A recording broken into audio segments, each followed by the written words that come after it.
After I became a millionaire, I finally understood why my mother never let me open the cedar chest in her bedroom. The memory comes to me now in fragments, the way trauma always does. Not linear, not neat, but in flashes of sensation. I'm standing in my penthouse in Boston, 37 floors above the harbor, watching fog roll in like gauze over dark water. My hands are wrapped around a cup of coffee that's gone cold. The city below is waking up, car lights streaking through gray dawn. But I'm somewhere else entirely. I'm 12 years old again, standing in the doorway of my mother's small bedroom in Dorchester, asking her what she kept locked inside that old chest at the foot of her bed. "Nothing that concerns you," she'd said, not looking up from the bills spread across her lap. Before we continue, tell me in the comments where you're listening from. Like this video, so this story reaches more hearts, and subscribe for the next journeys. The penthouse is silent, except for the hum of expensive air filtration, the kind of silence that money buys. Marble floors, floor-to-ceiling windows, a kitchen I rarely use because I eat most meals at my desk or in restaurants where the waitstaff knows my name. I built a tech company from nothing, an AI platform for healthcare diagnostics, and sold it 3 years ago for a number that still doesn't feel real when I say it out loud. $140 million. I should feel triumph. I should feel vindicated. Instead, I feel the way I've felt since the day the acquisition closed. Like I'm standing in someone else's life, wearing someone else's skin, waiting for the real owner to come back and reclaim it.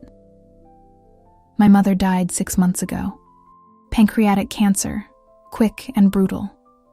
I paid for every treatment, every specialist, every experimental option that might buy us more time. None of it mattered. She was 71. I held her hand in a private room at Mass General while machines beeped and nurses moved like ghosts through antiseptic light. "Promise me something," she whispered, her voice barely there. "Anything. Don't open the chest." I stared at her, at the bones of her face pressing through skin like architecture, and felt something cold move through my chest. After all these years, after everything, she was still protecting whatever was inside that cedar chest. "Mom, promise me, Alexandra." I promised. What else could I do? She died 2 hours later. Now the chest sits in my walk-in closet, behind rows of designer clothes I barely wear, still locked. I had it moved here after we cleared out her apartment, along with boxes of her things I haven't been able to sort through. My housekeeper asks me every week if I want her to organize the closet. I always say no, but lately, I've been standing in front of it. 3, 4 times a day. Just standing there, staring at the tarnished brass lock, at the faded wood that smells of old lavender and thyme. It's a small chest, maybe 3 feet long, 2 feet deep. Plain. Unremarkable. The kind of thing you'd find at an estate sale for $50. Inside it is the answer to a question I've been asking my whole life, in different forms, with different words, but always the same essential mystery. Who am I really? And why did my mother raise me like we were running from something I couldn't see? The fog is thicker now, erasing the harbor, erasing the city, leaving only this moment, this expensive silence, this feeling that my entire fortune, every dollar, every achievement, every carefully constructed success has been leading me back to a locked chest and a promise I'm not sure I can keep. My mornings follow a pattern that would bore most people, but keeps me tethered to something resembling normalcy. I wake at 5:30, before the sun cuts through the fog. I run 4 miles on the treadmill facing the windows, watching Boston materialize beneath me like a city emerging from a spell. Shower, French press coffee, black, Greek yogurt with berries I don't taste. By 7, I'm at my desk in the corner office I maintain, even though I don't need to work another day in my life. Old habits. Or maybe just fear of stillness. My assistant, Patricia, knows not to schedule anything before 9. These 2 hours are mine. Reading industry news, reviewing investment opportunities, answering emails from entrepreneurs who want my money or my advice, or both. I've become the kind of person other people seek out. It's strange. For most of my life, I was invisible in the exact ways that matter. "Your mother was so proud of you," Patricia said once, a few weeks after the funeral. She'd brought me lunch I didn't eat, setting it on the corner of my desk with the careful gentleness people use around the grieving. I'd looked up from my laptop, startled. "You never met my mother." "No, but you mentioned her, the way you talked about her." I could tell. I'd nodded, not trusting my voice, and Patricia had left quietly, closing the door behind her. The truth is more complicated. My mother was proud, yes, in her way. But there was always something else beneath it, something that looked like pride but felt like relief. Like she'd been holding her breath for 37 years, and my success finally allowed her to exhale. Today I have lunch at Mistral with 2 venture capitalists who want me to join their fund. The restaurant is all warm light and white tablecloths, the kind of place where money whispers instead of shouts. They order wine I don't drink and talk about disruption and market opportunities while I nod in the right places, asking the right questions, playing the role I've learned to play. But I'm not really there. I'm thinking about the chest. Specifically, I'm thinking about something I found last week while going through one of my mother's boxes. A photograph I'd never seen before. It was tucked inside a copy of Middlemarch, my mother's favorite novel, the one she read every year without fail. The photograph showed a young woman, maybe 20, standing in front of a house I didn't recognize. Not my mother. Someone else. Dark hair, dark eyes, elegant even in a simple dress. On the back, in handwriting I didn't recognize, Catherine, 1986. The year I was born. I'd turned the photo over and over, studying the woman's face, searching for, what? A resemblance? A clue? The house behind her was grand. Pillared entrance, manicured lawn, the kind of wealth my mother and I never had. Alexandra, one of the VCs, is looking at me expectantly. "I'm sorry, could you repeat that?" He does. Something about portfolio diversity, and I answer automatically. The business part of my brain functioning independently while the rest of me spirals elsewhere. When I get home, the sun is setting, turning the penthouse gold and orange. I pour myself a glass of wine, Sancerre, expensive, meaningless, and stand in front of the closet. The chest seems to pulse in the dim light. I kneel down, running my fingers over the wood. There's an inscription carved into the lid, so faint I never noticed it as a child. CEM. Initials, not my mother's. Her name was Dorothy Walsh. Dorothy Ellen Walsh, maiden name Kowalski. I pull out my phone and search for a locksmith, then stop. What am I doing? I made a promise, my mother's last request. But she's gone now, and I'm here. And somewhere inside this locked box is a truth she spent her entire life keeping from me. My phone buzzes.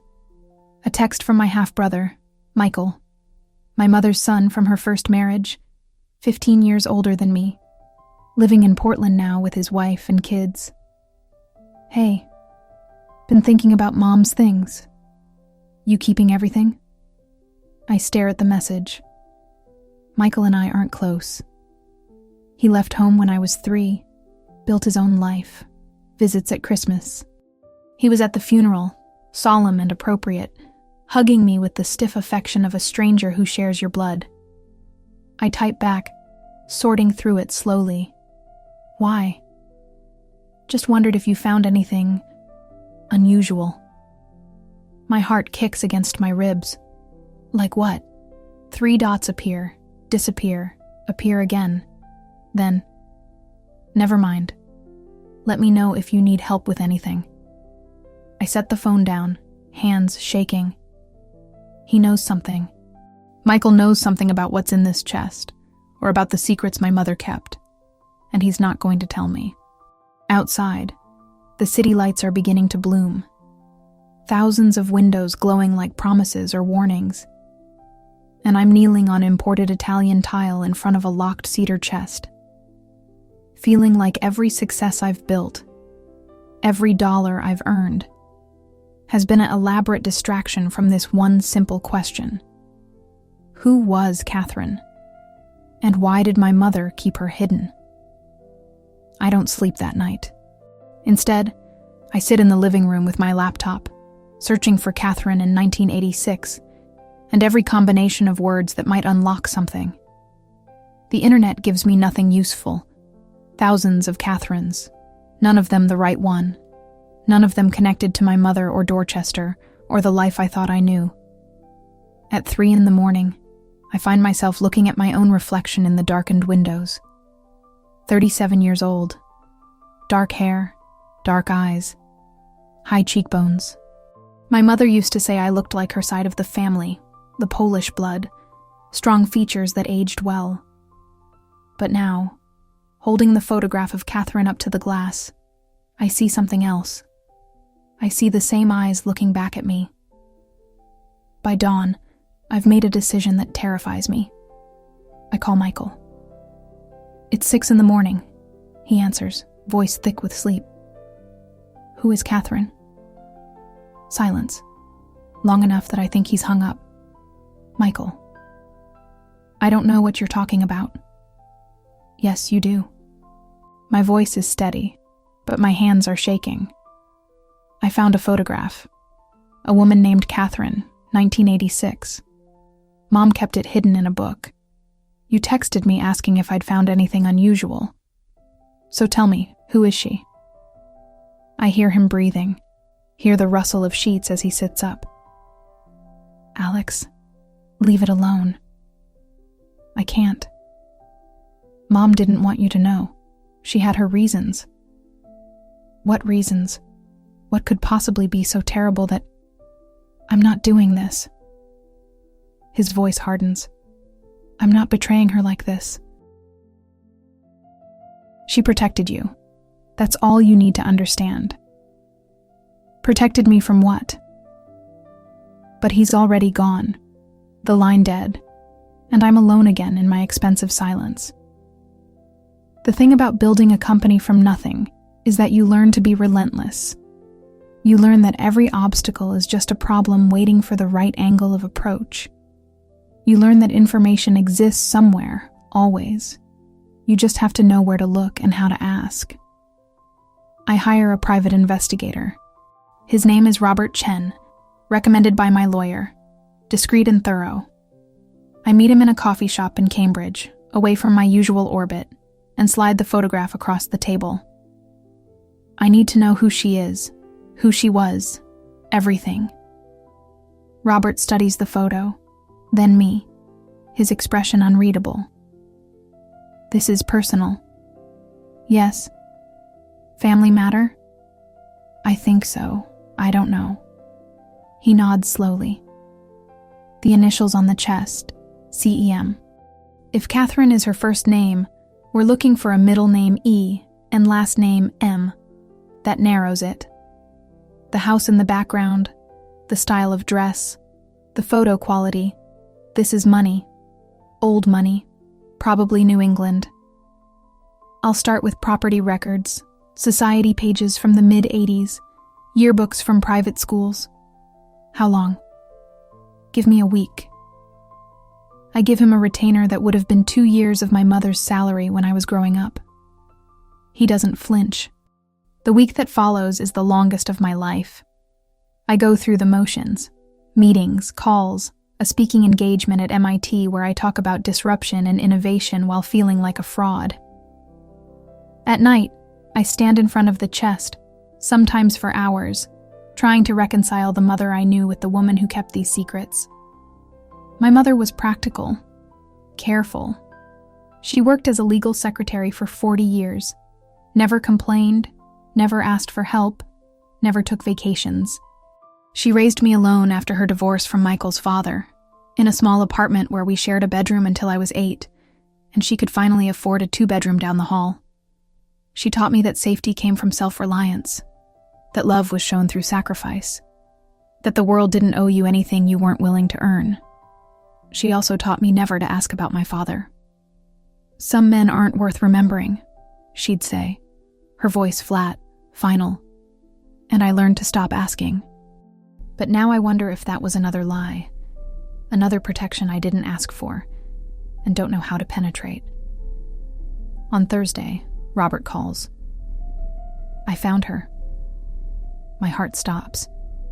Her name was Catherine Elizabeth Mercer, daughter of Thomas and Eleanor Mercer of Beacon Hill. Old Boston family, serious wealth. We're talking generational, the kind that built this city. Catherine attended Miss Porter's school, then Wellesley. In 1986, she would have been 22. Would have been? She died in 1987. Car accident on Route 2, late at night, single vehicle. The family held a private funeral. After that, the trail goes quiet. I close my eyes, gripping the phone. What else? There's something strange. I pulled newspaper archives from that period. Catherine's death was reported, but barely. A small obituary, very brief, no details. For a family of that prominence, that's unusual. Usually there would be more coverage, memorial announcements, society page tributes. It's like they wanted it quiet. Why would they? I don't know yet. But Alex, I found one more thing. A society page photo from 1985. A charity gala at the Boston Public Library. Catherine is in the background of a group shot. And your mother is standing next to her. The world tilts. That's impossible. My mother wasn't... She didn't move in those circles. She never... I'm sending you the image now. My phone buzzes. I pull up the photo, and there they are. Catherine in an evening gown, radiant and young. And beside her, my mother, 20 years younger but unmistakably her, wearing a simple black dress, her expression careful and watchful. They're not just standing near each other. Catherine's hand is resting on my mother's arm, like they knew each other, like they were close. "Robert," I whisper. "What was my mother doing there?" "I'm working on it. But Alex, whatever you're looking for, I think it's in that chest. The pieces I'm finding don't make sense any other way." After he hangs up, I sit in the growing darkness, staring at the photograph on my phone, at these 2 women frozen in 1985, 1 year before I was born, both of them keeping secrets I'm only now beginning to uncover.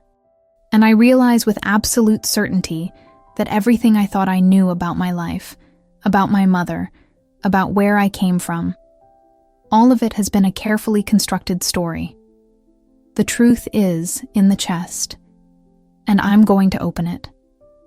I break my promise on a Tuesday. The locksmith arrives at 10 in the morning, a quiet man in his 50s who doesn't ask questions when I tell him I've lost the key to a family heirloom. He studies the lock for less than a minute before nodding. Simple mechanism. I can open it without damaging the wood. Do it.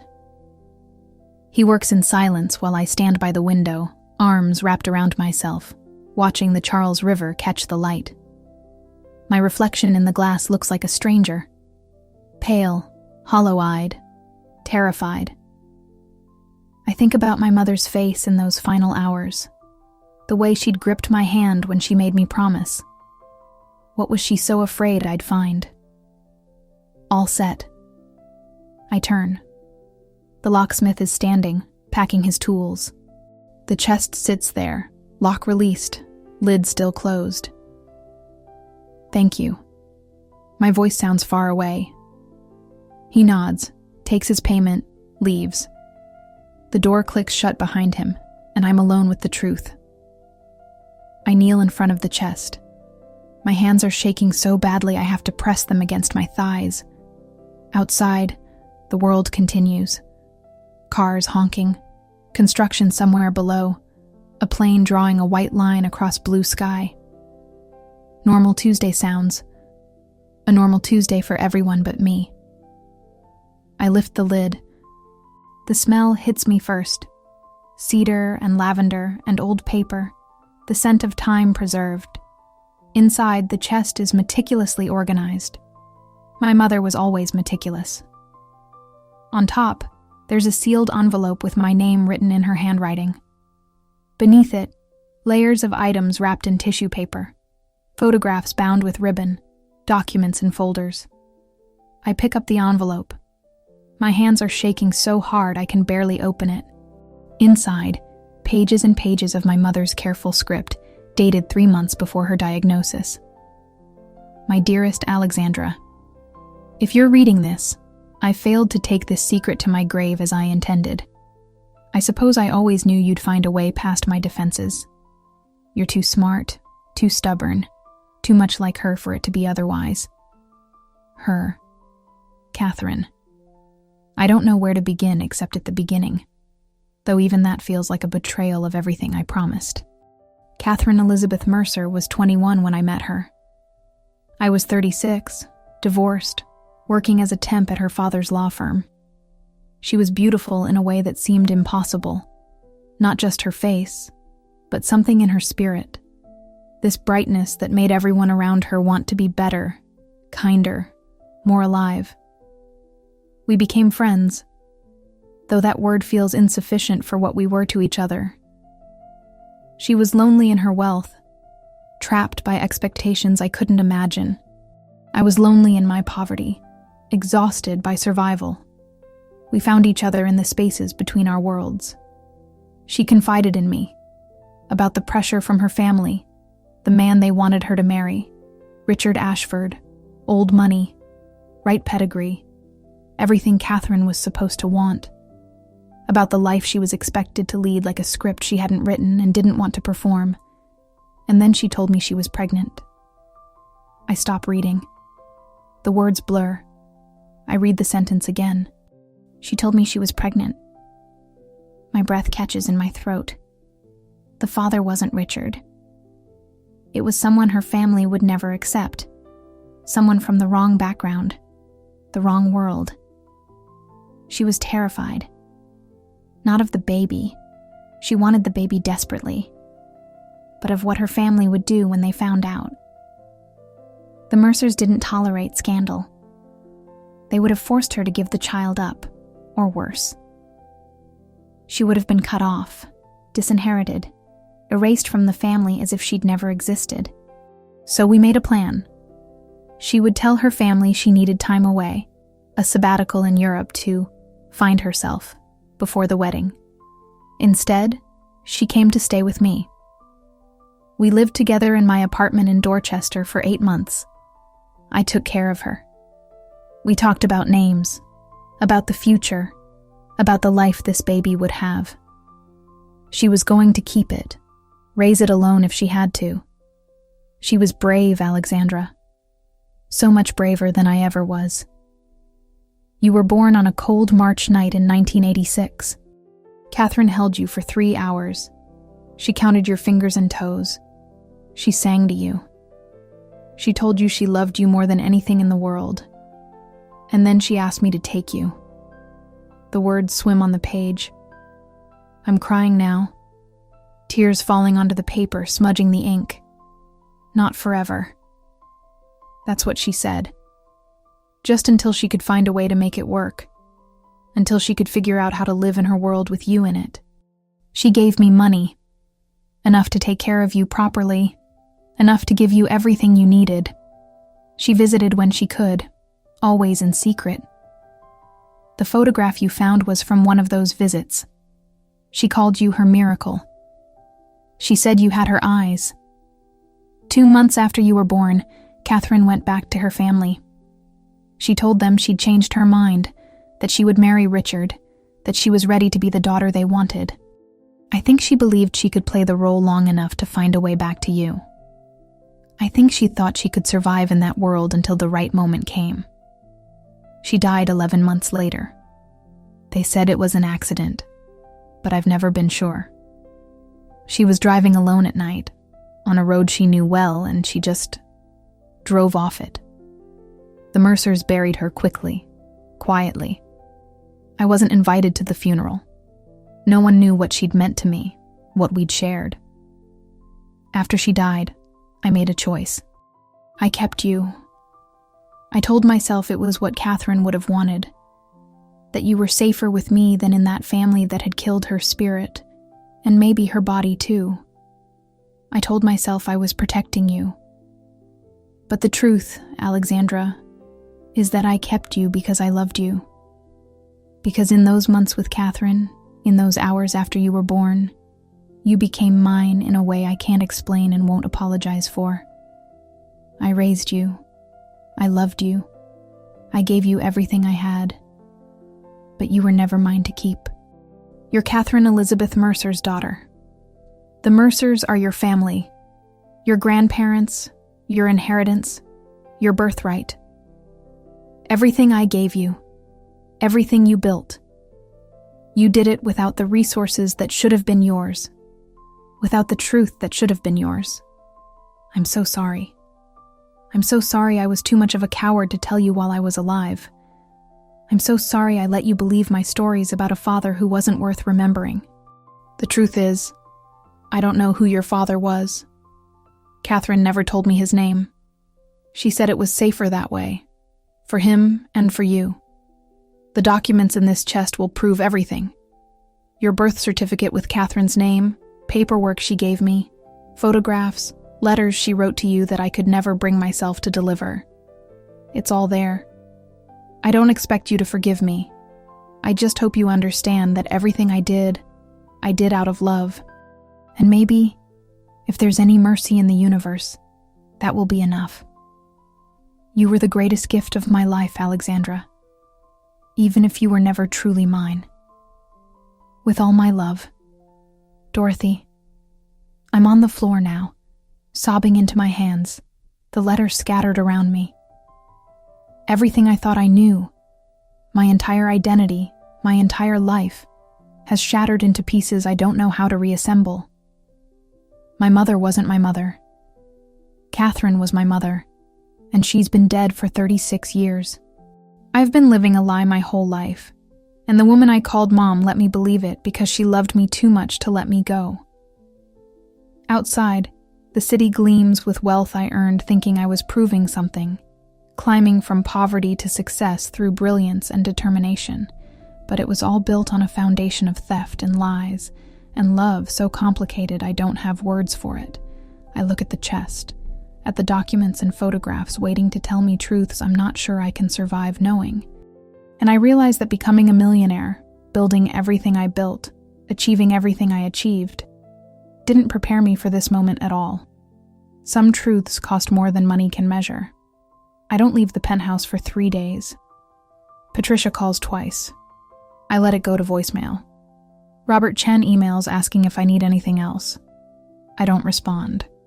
The world outside continues without me while I sit on the floor of my closet, surrounded by the contents of the cedar chest, trying to piece together a life I never knew existed. There are photographs. So many photographs. Catherine holding me as a newborn, her face radiant with exhaustion and joy. Catherine and Dorothy sitting together on the small couch in that Dorchester apartment. Me sleeping between them, both women looking at the camera with expressions I now recognize as love and terror mixed together. Catherine in a rocking chair, me cradled against her chest, her eyes closed like she's memorizing the moment. In every photo, she looks at me the way Dorothy looked at me my entire life. Like I was a miracle she couldn't quite believe was real. There are letters too, dozens of them, written to me over the 11 months between my birth and Catherine's death. Letters I was never meant to receive. My darling girl, you're 3 months old today. Dorothy says you smiled at her this morning, a real smile, not gas, and I missed it. I was at a bridal fitting, standing on a platform while women fussed over silk and lace, and you were learning to smile without me. I tell myself this is temporary, I tell myself I'll find a way. But every day that passes, the lie becomes more permanent, and I become more lost inside it. Your father would have loved you. I wish I could tell you about him, but some secrets are protection. And this is one I have to keep. Just know that you were made from love, even if it was love that couldn't survive in the daylight. Another letter, dated 2 weeks before her death. I saw you today. Dorothy brought you to the park, our park, the one near her apartment where we used to walk when I was pregnant with you. I sat on a bench far away, wearing sunglasses like a spy in a movie, watching you discover grass for the first time. You're 10 months old now. You're beautiful. You have my eyes and my stubborn chin, and when you laugh, Alexandra, when you laugh, it sounds like hope. I'm going to tell them. I've decided. Richard can accept you or not. I don't care anymore. My parents can disinherit me. I'll survive. I'll move into Dorothy's apartment. I'll get a job. We'll manage somehow. I just need another month to put things in order, to find the right moment, to gather my courage. I'm coming back to you. I promise. Your real life starts soon, but she never came back. The last letter is dated 5 days before her death, and then there's just the newspaper clipping Dorothy saved, a brief obituary announcing that Catherine Elizabeth Mercer, beloved daughter of Thomas and Eleanor Mercer, died tragically in an automobile accident. Services private. No mention of a child. No mention of me. On the 4th day, I finally shower. I stand under water hot enough to hurt and cry until there's nothing left. Then I get dressed. Jeans, sweater, nothing expensive. And I do something I haven't done since Dorothy died. I go to her grave. The cemetery is in West Roxbury, a quiet place with old trees and simple headstones. I bought her a plot in a section with a view of the city, though Dorothy would have said it was a waste of money. Her stone is modest. Dorothy Ellen Walsh, 1954-2024. Beloved mother. I sit on the grass beside it, not caring about the cold or the damp. I opened it, I say out loud. The chest. I read everything. A bird calls somewhere above me. Traffic hums in the distance. I'm angry at you. I'm so angry. You lied to me my entire life. You let me believe... My voice breaks. You let me believe I was nobody, that I came from nothing. You let me fight so hard for everything when I had family who could have... But I stop, because that's not true, is it? The Mercers didn't want me.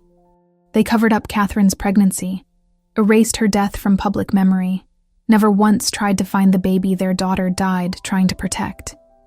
If Dorothy had told them about me, what would they have done? Taken me to preserve the family bloodline? Or paid her to disappear with me, to keep the scandal buried? You protected me, I whisper. From them. From the truth. From being unwanted by the people who should have wanted me most. The anger doesn't leave, but something else settles beside it. Understanding, maybe. Or just exhaustion. You loved me. I know you loved me. And Catherine loved me too. I had 2 mothers who loved me, and most people are lucky to have one. I pull my knees to my chest, wrapping my arms around them. But I don't know who I am now. My whole life I thought I knew. I was Alexandra Walsh, daughter of Dorothy Walsh, self-made, pulled herself up from nothing. That story made sense. It was clean. It was mine. A couple walks past, arm in arm, their voices soft. They don't look at me. Now I'm Alexandra Mercer, I guess. Or I should be. Daughter of Catherine Elizabeth Mercer, granddaughter of old Boston money, heir to a fortune I never knew existed. But I don't feel like her. I don't feel like anything. The sun breaks through clouds, warming my face. The worst part is that I can't ask you. I can't ask you why you never told me, not even at the end. I can't ask if you regretted it. I can't ask if Catherine would have been proud of me, of what I built. I can't ask who my father is. I can't ask anything, and you're not here, and I'm alone with all of this. I stand, brushing grass from my jeans. My phone vibrates. Another email, another meeting request. The world trying to pull me back. But first, I need to do something. I need to find out if the Mercers are still alive. If they know about me. If Catherine told anyone else before she died. I need to know if there's anyone left who knew my mother, my real mother, and can tell me who she was beyond the letters and photographs, who my father was, why she died on that road. I need to know if the life I've been living is the only one I'm allowed to have, or if there's another version waiting somewhere in the truth I'm still uncovering. I love you, I say to the headstone. I'm still angry, and I still love you.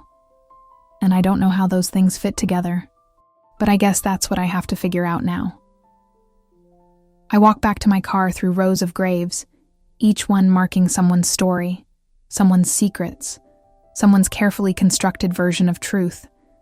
The sky is clearing, turning that particular shade of blue that only comes after rain, and I think about Catherine driving alone at night, about what she was thinking in those final moments, about whether she knew she was about to lose everything she'd been fighting for. I think about the life she wanted to give me, and the life Dorothy gave me instead, and the life I built on top of both of them, without knowing what I was building on. And I realize that maybe the question isn't who I am. Maybe the question is who I'm going to choose to be, now that I know. Robert Chen finds them in 2 days. Thomas and Eleanor Mercer are both dead. Thomas in 2003, Eleanor in 2019. But Catherine had a younger brother, James, who's now 68 and still living in the family home on Beacon Hill. The same house from the photograph, the one with the pillared entrance and manicured lawn that represented everything Catherine was running from. He's a retired federal judge, Robert tells me over the phone. Widowed, 2 grown children. From what I can gather, he's maintained the family's privacy. There's almost nothing about him online beyond professional credentials. Does he know about me? I don't know, but there's only one way to find out. I spend a week preparing, not preparing what to say. I've written and rewritten that conversation 100 times in my head, and none of it sounds right. I'm preparing myself. Reading everything I can find about the Mercers, about Catherine, about the world she came from. Looking at my face in the mirror and seeing her eyes staring back, wondering if James will see it too. I drive to Beacon Hill on a Saturday morning in early November. The leaves are turning, the brick sidewalks slick with rain, the old brownstones glowing in thin autumn light. This neighborhood is old money, the kind that doesn't advertise itself, the kind that's been here so long it feels inevitable, permanent, like weather. The Mercer house is exactly as it was in the photograph. Federal style, black shutters, brass fixtures polished to a gleam. A house that has witnessed generations of births and deaths and secrets. My hands are shaking as I ring the bell. The man who answers is tall, white-haired, with Catherine's high cheekbones and the same elegant bearing I saw in her photographs.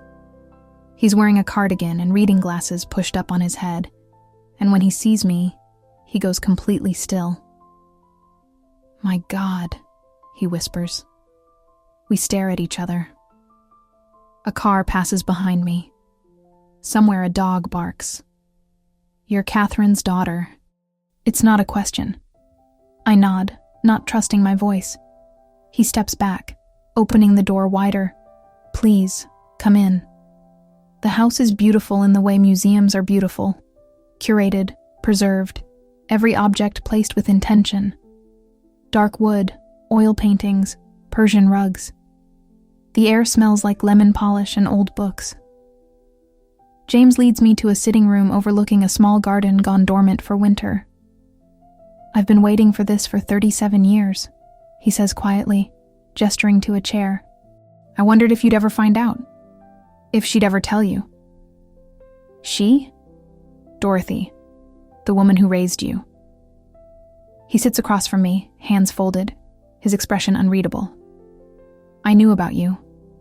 Not at first. Catherine kept you secret even from me. But after she died, I hired investigators. I found Dorothy, found you. I watched from a distance as you grew up. The room tilts. You knew? All this time you knew, and you never...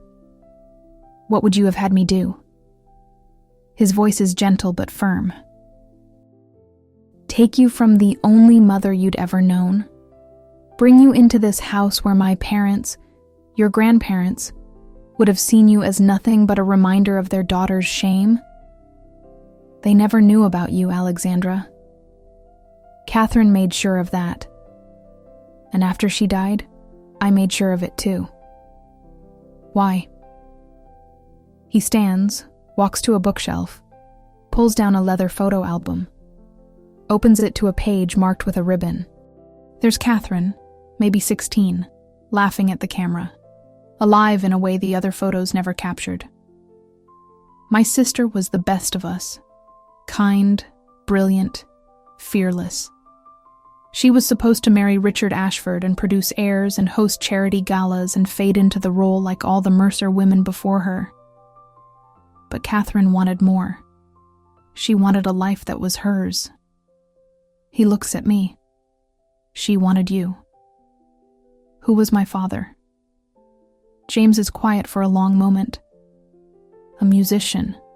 A jazz pianist she met at a club in Cambridge. His name was Daniel Wright. Black, brilliant, from Atlanta originally. Everything our parents would have found unacceptable for reasons that shame me even to say aloud. The room goes silent except for the ticking of a grandfather clock. Where is he now? I don't know. After Catherine died, I tried to find him, to tell him about you. But he'd left Boston. Some people said he went to New York. Others said Chicago. The trail went cold. He closes the album.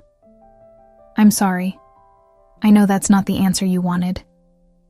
Daniel Wright. My father's name, a jazz pianist. I have a name, finally, and it changes nothing and everything at once. Why did she die? The question comes out harder than I intended. The accident. Was it really an accident? James returns to his chair, suddenly looking older. I don't know. The police said she lost control on a curve, that the road was wet. But Catherine knew that road. She'd driven it hundreds of times, and the week before she died, she came to me. She told me she was going to tell our parents everything. About you, about Daniel, about the life she'd been living in secret. She said she was done pretending. And I told her she was committing social suicide, that our parents would disown her, that she'd lose everything. I thought I was protecting her. I thought... His voice breaks. I thought I had more time to change her mind, to find a better way. But she was so determined, so sure. And then 3 days later, she was gone. He pulls a handkerchief from his pocket, wipes his eyes.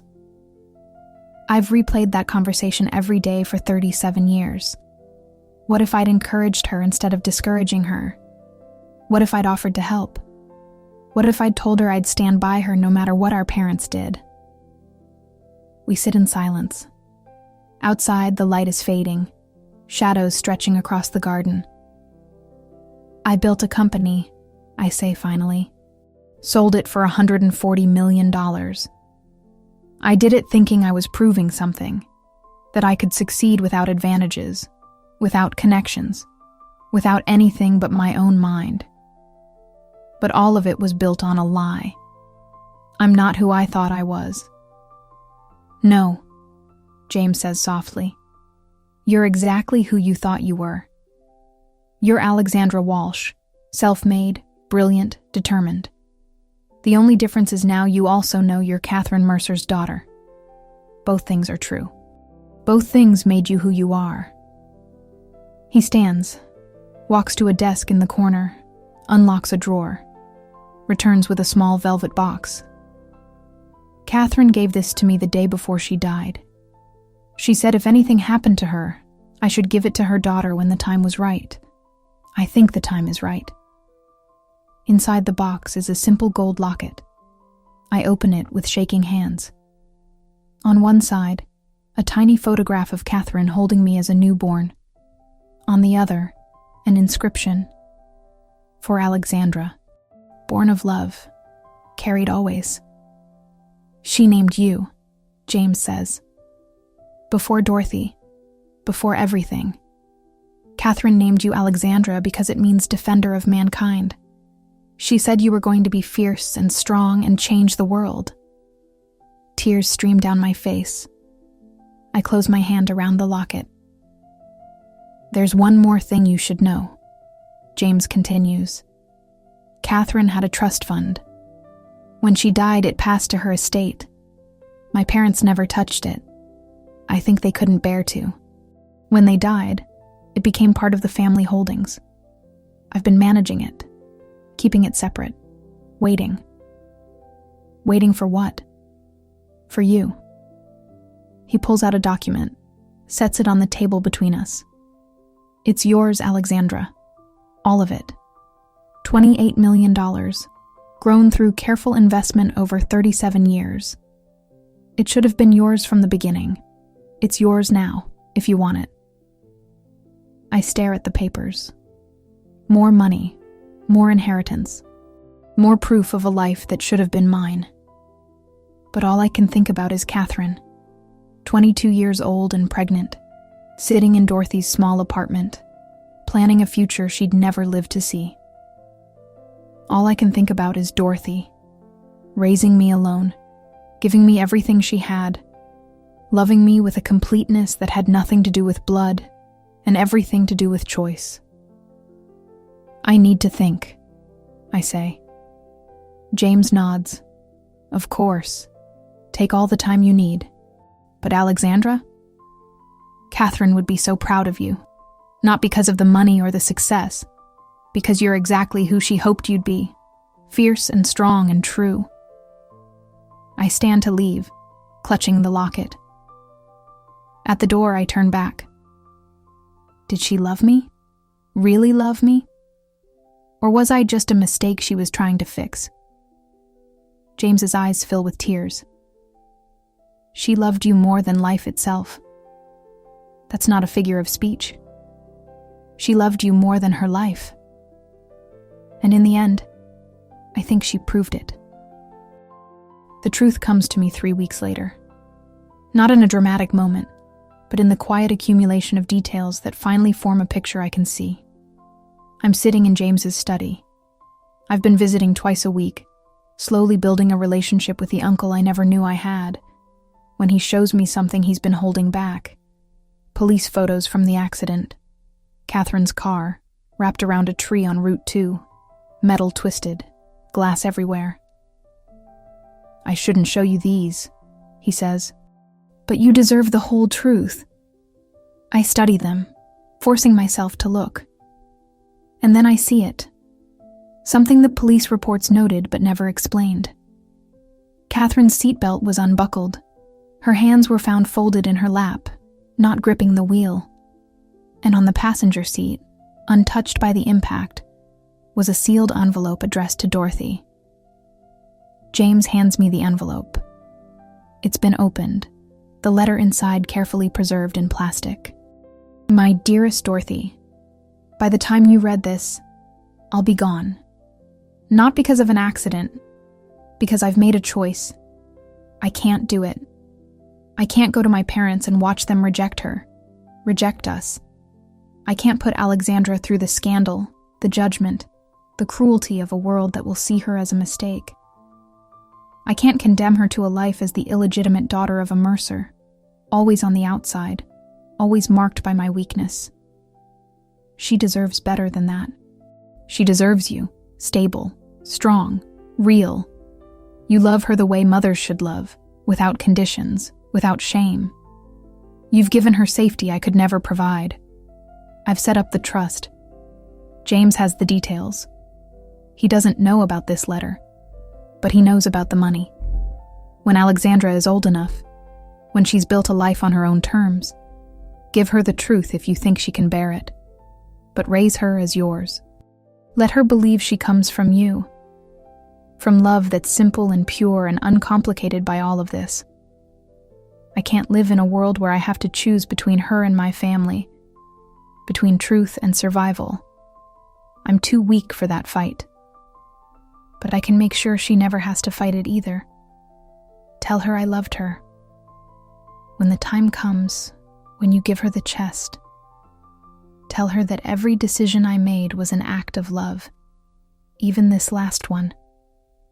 Thank you for giving my daughter a life I couldn't. Thank you for being the mother I failed to be.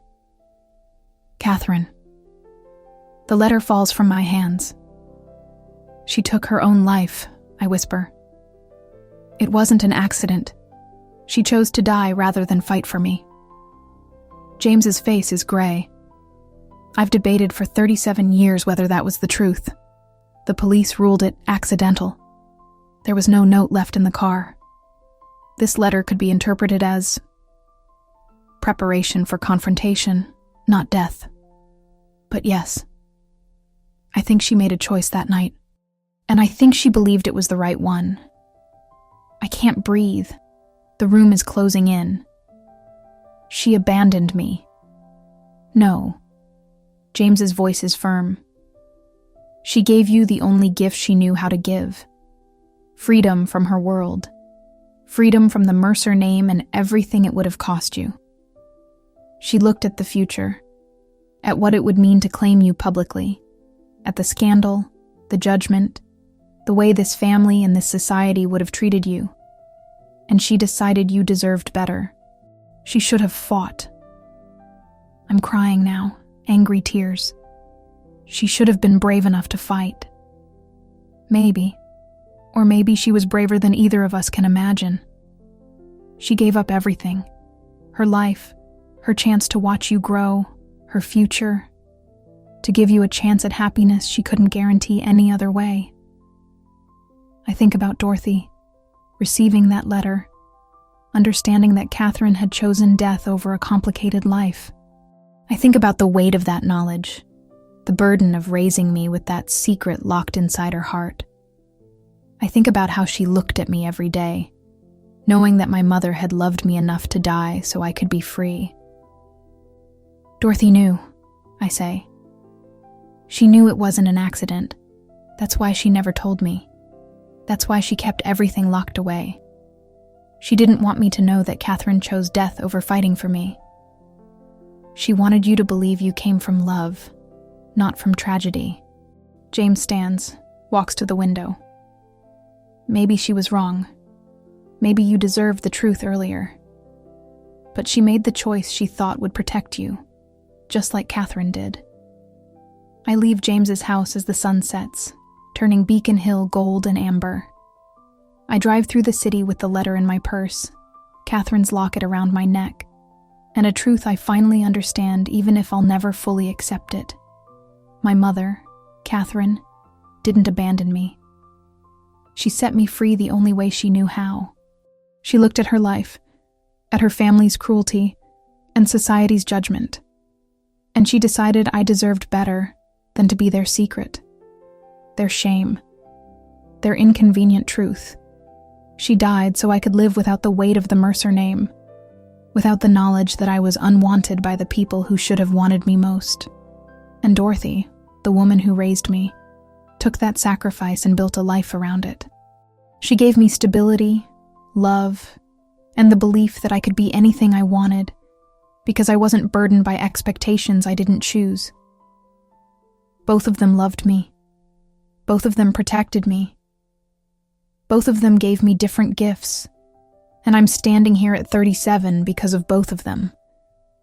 After I became a millionaire, I learned the secret my mother hid from me, but I learned something else too, something neither Catherine nor Dorothy could have taught me, because it's a truth I had to discover for myself. Identity isn't something you're born with or given. It's something you build, layer by layer, truth by truth, choice by choice. I'm Alexandra Walsh. I'm also Alexandra Mercer. I'm the daughter of a woman who died rather than see me suffer, and the daughter of a woman who lived to give me everything. I'm self-made, and I'm legacy. I'm both, and I'm neither, and I'm something new that doesn't fit cleanly into either story. I've started a foundation with Catherine's Trust Fund. It provides support for single mothers, for women raising children alone, for families built through choice rather than blood. Dorothy would have liked that. Catherine would have too. I visit James regularly. We're building something. Not a family in the traditional sense, but a connection. An acknowledgement of shared history. He's teaching me about Catherine, about the girl she was before the world tried to shape her into something else. He's introduced me to her favorite books, her favorite music, the parts of her that survived in memory even if they couldn't survive in life. And I'm searching for Daniel Wright, my father, a jazz pianist who loved my mother and never knew he had a daughter. I don't know if I'll find him. I don't know what I'll say if I do, but I need to try. The cedar chest sits in my living room now, no longer hidden in the closet. Inside it are the letters, the photographs, the documents that prove where I came from. But next to it, in a simple wooden box, are my own artifacts. Dorothy's reading glasses, the copy of Middlemarch where I found Catherine's photograph, the program from my company's IPO that Dorothy kept on her refrigerator until she died. Both boxes, both mothers, both truths. Sometimes at night, I stand at my window and look out at the city. This expensive view I bought with money I earned, in a life I built, with an identity I'm still learning to claim. And I think about Catherine driving on that wet road, about the moment she let go of the wheel. I think about Dorothy, holding me as a baby, deciding to love me even though I'd been given to her by someone else's grief. I think about how love is never simple, how truth is never clean, how the price of protecting someone you love might be higher than anyone should have to pay. I've stopped being angry. Or maybe the anger has transformed into something else. Understanding, maybe, or acceptance. Or just the simple recognition that we're all doing the best we can with the impossible choices life hands us. After I became a millionaire, I thought success would answer all my questions. Instead, it just gave me the resources to finally ask the right ones. And maybe that's enough. Maybe that's everything. If this story touched you, leave your rating from 0 to 10 in the comments and subscribe for the next journey.